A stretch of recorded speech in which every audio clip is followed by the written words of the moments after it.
Bonjour Brigitte Bardot. Bonjour Wendy.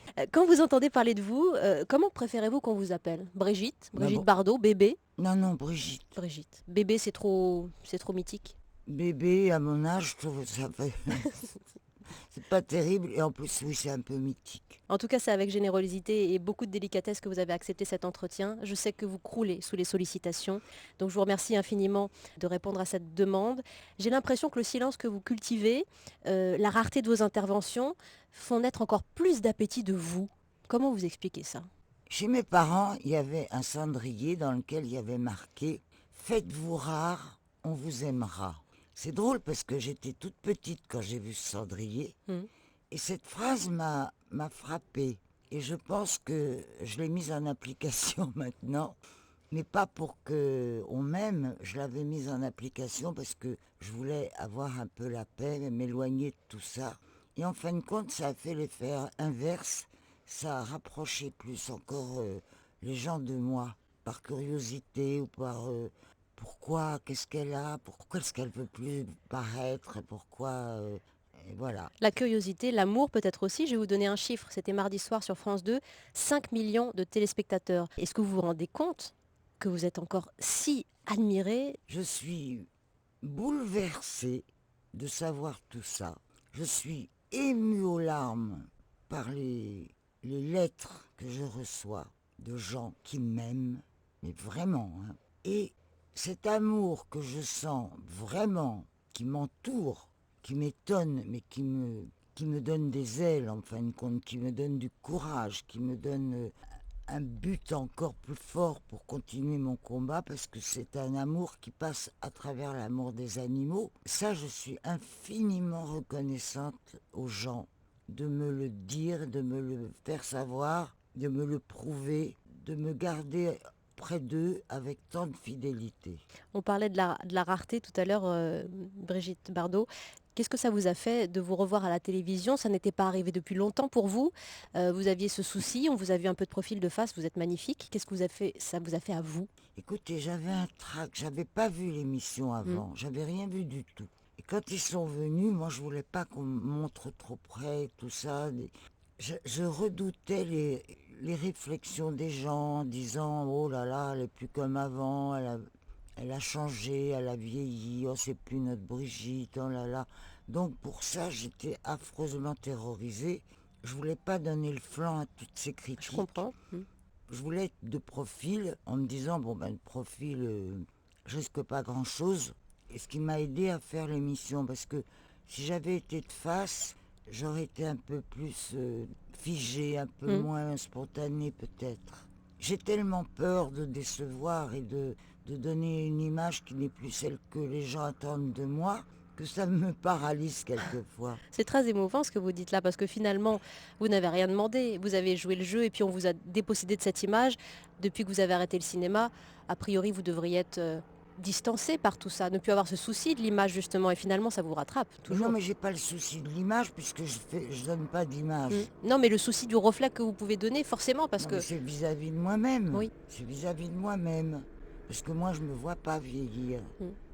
Je me regarde pas vieillir. Et je me dis, bon, tout d'un coup, je vais avoir un choc parce que les gens qui m'ont pas vu depuis je sais pas combien d'années, ils vont se dire, qu'est-ce que c'est que ce changement brutal. Et ça me faisait un peu peur, ça. Parce que je me suis dit, ça va rejaillir sur moi, sur mon moral, Mm. quelque part. Vous citiez vos parents tout à l'heure. C'est vrai que lorsque vous étiez petite, vous vous demandiez déjà pourquoi je vis. Oui, j'ai demandé à papa un jour. Est-ce que vous avez la réponse aujourd'hui? Ah, aujourd'hui, je l'ai, oui. Je l'ai, mais ça a été difficile d'arriver à avoir cette réponse de ma part. Parce qu'en fin de compte, je me suis répondu à moi seule. Je me suis répondu à la question que je demandais. Vous avez mis un bon bout de vie pour ça. Oui, j'ai mis un bon bout de vie, mais j'y suis arrivée. Et la réponse que vous donnez, entre autres, c'est ce combat pour la protection animale qui a donné aussi un sens à votre vie. C'est le combat et surtout les résultats que j'attends encore de ce combat.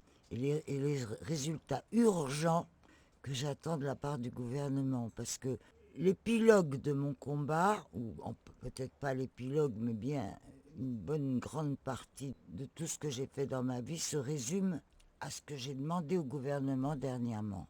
Les Hmm. 2 améliorations pour les animaux que je demande depuis 30 ans. La lutte pour l'étourdissement des animaux. Ah oui, alors l'étourdissement général, Hmm. sans aucune dérogation, en remettant en application la loi française et européenne, sans dérogation aucune pour les sacrifices musulmans et juifs. Rien. Plein de pays l'ont fait. Hmm. On ne peut plus accepter ça.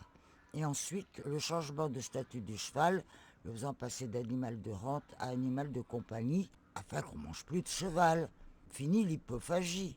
Il a emmené les hommes à la guerre, il a transmis les messages, il a fait tirer les diligences. Il a été emmené en bateau dans tous les territoires conquis par l'homme. Et c'est un animal trop dévoué, ce coup-là, à l'homme, un peu comme un chien.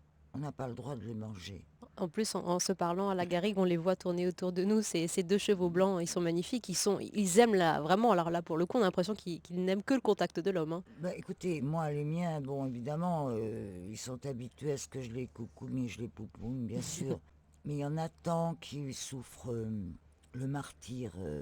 Moi, je pense au transport d'animaux de boucherie, ne serait-ce que les chevaux qui arrivent de pays étrangers, des pays de l'Est en général, par camion. Je les ai vus arriver à Gorizia, à la frontière de la Slovaquie. C'est un scandale, un enfer pour ces animaux. Pas abreuvés, pas nourris, dans des camions serrés les uns contre les autres.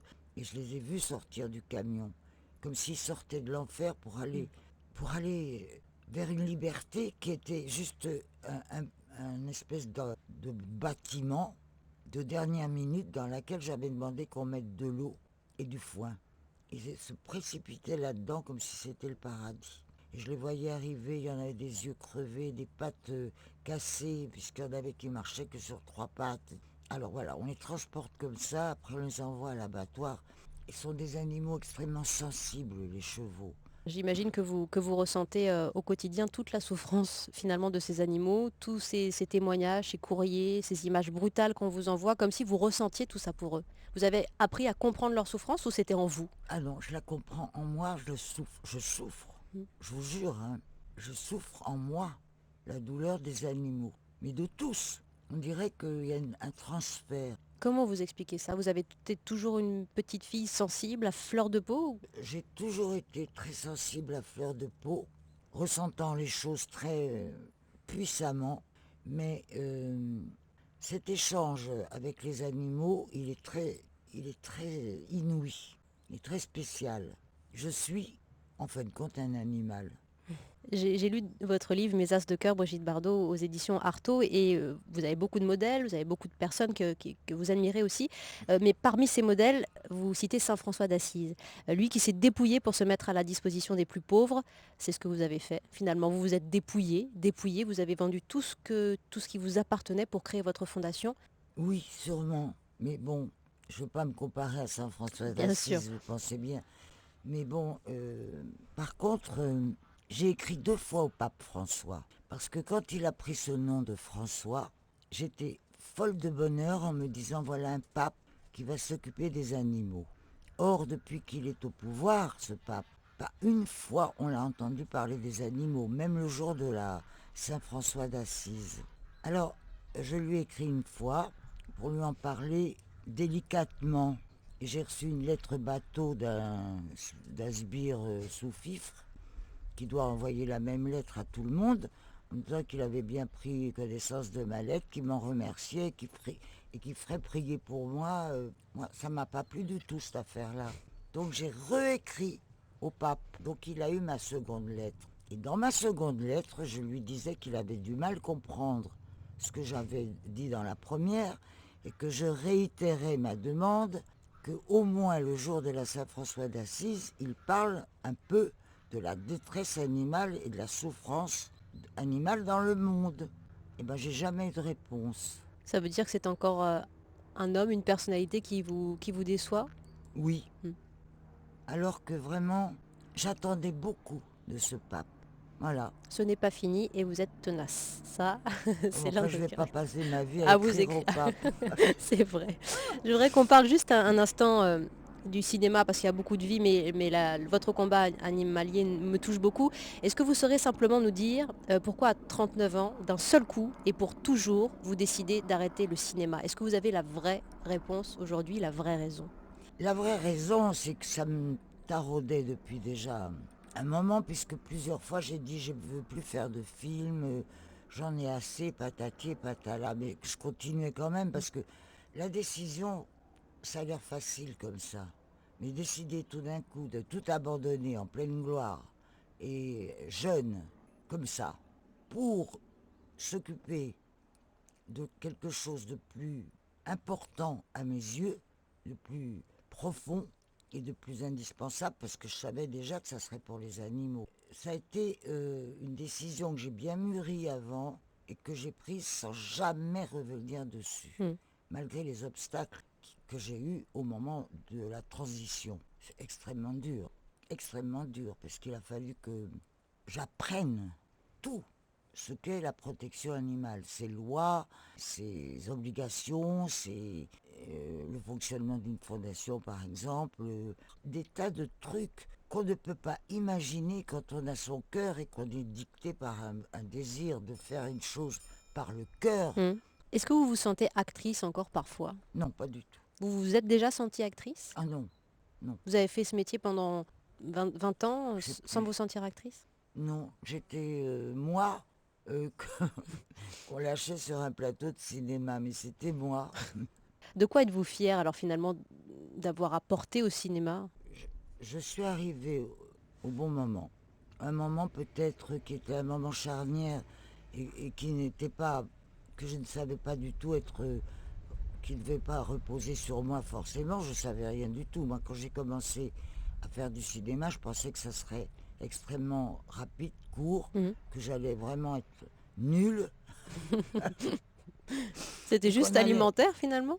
qu'on allait me renvoyer dans mes foyers. C'était pour m'acheter une ferme où on ne tuerait pas les animaux. Alors bon, je voulais gagner un peu d'argent, vite fait, facile, ce que le cinéma peut apporter, hein, plus qu'autre chose. Mais le désir, c'était de m'acheter une ferme où on ne tuerait pas les animaux. Et en fin de compte, je l'ai, ma ferme, c'est ma fondation. Est-ce que vous regardez encore des films à la télévision? Oui, quand ils sont pas trop nuls, mais ils sont assez nuls, je dois dire. Qu'est-ce que vous aimez? Les polars, les comédies? J'aime les bons films. Voilà, j'ai pas de spécialité dans ce que j'aime. J'aime les bons films qui vous prennent en haleine. Moi, je suis très très bon public, hein. Mhm. Quand je suis dans un film, je souffre, je suis heureux, je pleure, j'adore. Vous avez souvenir du dernier film là, qui vous a mis dans un état comme ça? Oh, il y a un film qui m'a mis dans un état terrible, c'est Cheval de guerre. De Spielberg? Ce film, il reste gravé à jamais dans ma tête. Les films français ont plus l'impact qu'ils avaient avant, je trouve. Maintenant, on fait un peu des films dans la facilité, dans le quotidien. Il n'y a plus la recherche. Il n'y a plus la recherche des scénarios, des dialogues, de la photo, de la mise en scène. N'importe qui est metteur en scène maintenant. La plupart des actrices passent derrière la caméra et ils font des films. Enfin, c'est un boulot d'être metteur en scène. Les histoires font plus rêver. Mm. Et puis les acteurs, pas tellement non plus. Si un grand metteur en scène venait aujourd'hui, Oui, ah vous... bah écoutez, me parlez pas de cette connerie. Non mais j'allais vous dire, vous proposer par exemple un rôle avec... Allez, je voulais Non, vous non, parler de Gérard Depardieu. moi je trouve que c'est un type qui a une personnalité extraordinaire. Bon, il me fait penser à des Rémus, à des Sacha Guitry, mais dans le style actuel. Mais avec cette espèce de puissance et de force et d'imposer son physique d'abord qui est vraiment épouvantable. Ça n'a pas d'importance parce qu'il a tellement de force, de personnalité, de talent dans ce qu'il raconte qu'on oublie qu'il ferait peur à un régiment de sauvages, hein. Je voudrais vous poser quelques questions sur l'actualité, Brigitte. Vous la suivez, l'actualité Ah d'abord? oui, À la télévision, à la radio? oui, aux deux. Vous avez, je pense, communié avec tous les Français après la décapitation de l'otage qui a été enlevé par les islamistes. Écoutez, c'est pas la décapitation, c'est un égorgement sauvage. C'est une honte absolue. Ils ont tué un homme extraordinaire qui a l'air bon, ouvert aux choses, un être qui doit être un être exceptionnel. Ils l'ont massacré. L'islamisme me fait une peur épouvantable parce que c'est sournois. C'est pas déclaré. Il y en a partout. C'est un jour, tous ces grupuscules de gens poussés par cette vengeance contre contre l'Occident, les Français et tout ça, ils nous détestent, ils nous haïssent, ils nous vomissent, ils nous méprisent, ils risquent de nous... Moi, je trouve qu'on n'a pas assez de force pour répondre à cette horreur. Il faut se préparer rapidement à ce genre de choses parce que sinon, on va en subir des conséquences affreuses. Comme vous suivez l'actualité, vous avez vu le retour de Nicolas Sarkozy. Il a dit qu'il revenait par devoir. Qu'est-ce que vous en dites du retour de Nicolas Sarkozy Je pour les m'assieds Français? dessus. Alors, Ça vraiment, vous je vais inspire vous pas dire, elle plus. m'en tamponne le coquillard du retour de Nicolas Sarkozy. Pourtant, alors, ce qui est étonnant avec vous, c'est que bon, vous ne faites pas de politique. Il y a plein d'acteurs, plein d'actrices, plein de personnalités qui ne parlent pas de leurs affinités politiques. Vous, vous avez pris position. Pourquoi vous ne vous êtes pas engagé en politique? Est-ce que c'est passé au travers de votre tête à un moment donné? Oh non, alors ça jamais, c'est trop dégueulasse ce milieu-là.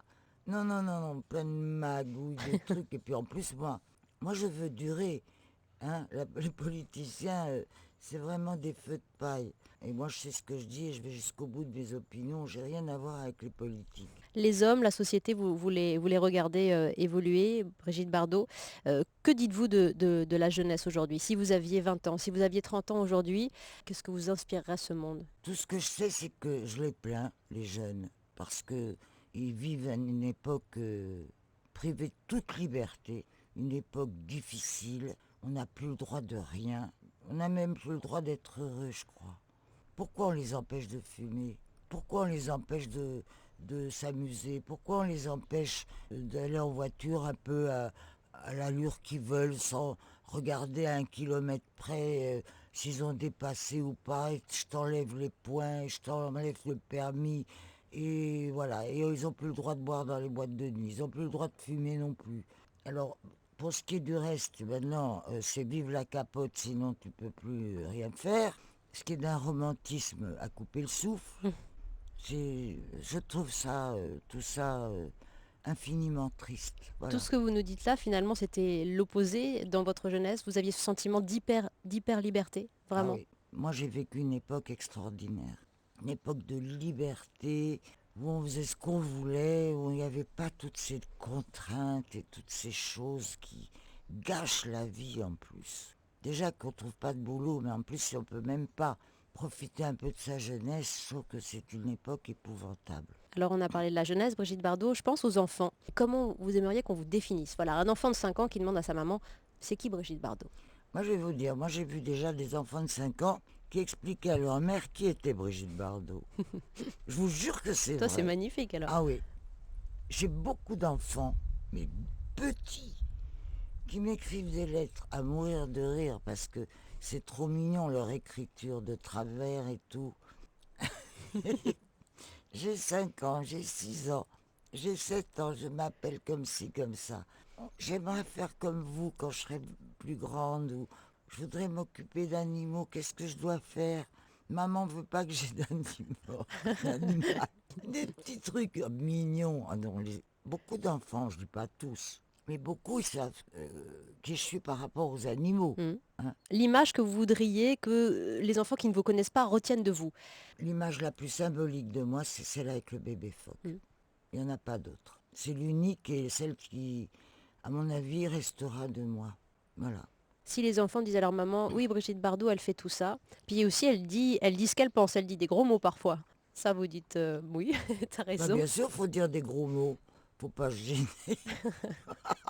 Ah, écoutez, moi j'ai été très très bien élevée et il était toujours interdit de dire des gros mots et de dire quoi que ce soit, et de parler à table. Et c'était terrible.